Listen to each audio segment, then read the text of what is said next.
Welcome to this week's Blonde Intelligence. I'm your host, Ms. Roni, and I always seek to give you exquisite cranial repertoire. I hope everyone who is affected by the storm is being warm and safe this week. I was on, of course, several different social media sites listening to what people had to say about the storm. And I saw some residents in parts of Texas saying that they already were without power and that the storm hadn't even started. Now, I'm here in Arkansas, and right now, as I speak, the storm is in full effect. But I was looking at some of the things that people had to say. And one I think the most far-fetched was by some conspiracy theorists that said that this storm was sponsored by Walmart. And then someone else said that the storm was made by Walmart. And I was just thinking, whether you feel like it was man-made or whatever reason that you give for the phenomenon. Myths came from people of that time trying to explain things that they did not understand. And I saw a lot of people, and my thoughts are, however you feel that the storm came about, the coldness of it is real, and you probably want to get somewhere. And I thought about the people who are car dwellers or van dwellers and how much of this storm is impacting the major part of the United States and already was fighting, the coldness and the homeless people. So I think about all that. But the bottom line is the cold is real, so you better get somewhere and stay warm. But then somebody else brought the point up that it was to stimulate the economy. Now, the blackout was to show the big box stores, the big corporations, that people could live without all those extra things that are making you rich. But survival things were the things that was running off the shelf. People wasn't going to buy TVs and bicycles and things like that. They were buying Mr. Buddy heaters and generators and propane and bread and milk and canned goods and things like that. Those things are not the items that I would say that's putting money in their pocket unless they started price gouging. So I thought about, that on that. Some people just didn't believe it at all. And one of the people that I talked to, they was like, I don't believe it's going to get that bad. And I was like, yeah, but you don't want it to get that bad and take that chance. And it happens. So I think that coins back to the phrase, better safe than sorry. And then I saw one girl, she said, I had to go and look at the spiritualist point of view. And that was, I think, on YouTube. And I never practiced beyond my scope of expertise. Some of the things that the spiritualist was talking about, I didn't understand. But for me, what I understood was that Jesus was born in the spring, and the spring is considered the rebirth. That's when all the animals that was hibernating, the trees that lost its leaves start growing leaves and start bearing fruit. The grass turns green. It's a time for life. It's a rebirth. And people talk about the wise men following the star. And they also have to think about, they didn't have cars, and their camels didn't travel that fast. And they had on long roads and travel by foot.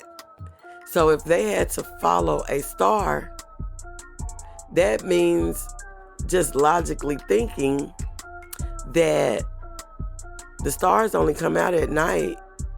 So it might have took several months of travel following this star to follow Christ was born. So I think that, everybody has their own interpretations, but we do know that the spring is the rebirth. Just thinking, I even remember saying this as a child. Wasn't it too cold for somebody to be having a baby outside? And I remember I was working with an artist and I was getting ready to go to Las Vegas. And I asked him, did he want to go? And he was like, no, I'm going to go down to Houston to go to this barbecue. And I'm like, who has barbecues in the wintertime? And my homegirl was like, well, it'd be hot in Houston. They barbecue all year round. Right now, even as far as Houston is getting some of this storm. And that brings me to the next part of the little brief thing that I'm going to talk about. I talked about last week the ordeal that was going on with Destination Steakhouse and the tendernism trademark and everything. And I remember Keith Lee saying that he brought somebody from Texas because Texas is serious about their barbecue. So that's the reason why I brought up about the artist was going to Houston for a barbecue, but right now they're not barbecuing like that in Houston right now. But that brought me to my next point. I was, how you look at the shorts on YouTube, and I noticed that the coin tendernism kept coming up, and it was different, people who went there to eat of different nationalities and how far they came, and they was like, I gotta see if this tendernism is real. And I noticed that on a lot of the material that they're putting out right now from Destination Steakhouse is kind of like phasing the man Unc out, because you're seeing more and more of the customers posting about it using the word tendernism. And I just want to say, one, as in the comments, where is the man Unc? And do he think that he's going to win the trademark battle and going ahead and use tendernism anyway? Because when he potentially have to pay this lawyer, if it's granted to him, the money for using this in the content. But anyway, I also watched Tasha K, and she was saying that she pointed out a many of reasons of how this man is being taken advantage of and what he need to do, because he's the face and the brand. And that's just, it is what it is. And no matter if the owner comes and say, well, I built this with my money and I did this and I did that. Well, people wasn't liking you like that. They like Unc like that. And paying for that is priceless, especially when it comes organically. But I feel like they tried to phase Unc out, or maybe he was like, somebody need to give me my tip money. I don't know. But I feel like with a lot of people being in his ear, maybe one of the reasons why we're not seeing him, I guess, as much in the new content is because maybe he wasn't aware of all the money that he was giving to this man and how little he was getting back. And what he thought was a genuine friendship, he found that money overtook that. I don't know.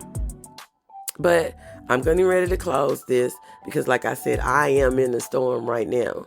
And I probably need to go and wash some clothes and go ahead and put my Sunday dinner on and everything.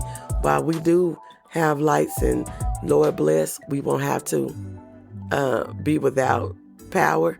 But make sure you pray for those who are living in cars and vans, who are homeless, living in tents, people who are all electric and don't have any other source of heat, all those things. And we'll see you next week. Bye. Hey Hey, girl, let me tell you about this podcast. Girl, everybody has a podcast these days. But this one interviews new and interesting indie artists. It's called Indie Artist Music Hustle with Blunt Intelligence. Really? Where can I find it? It's on all podcasting platforms, streams live on social media, and on rpentradio.com. What'd you say it was called again? It's called Indie Artist Music Hustle with Blunt Intelligence. Girl, I'm gonna have to check her out. Give it a check, girl.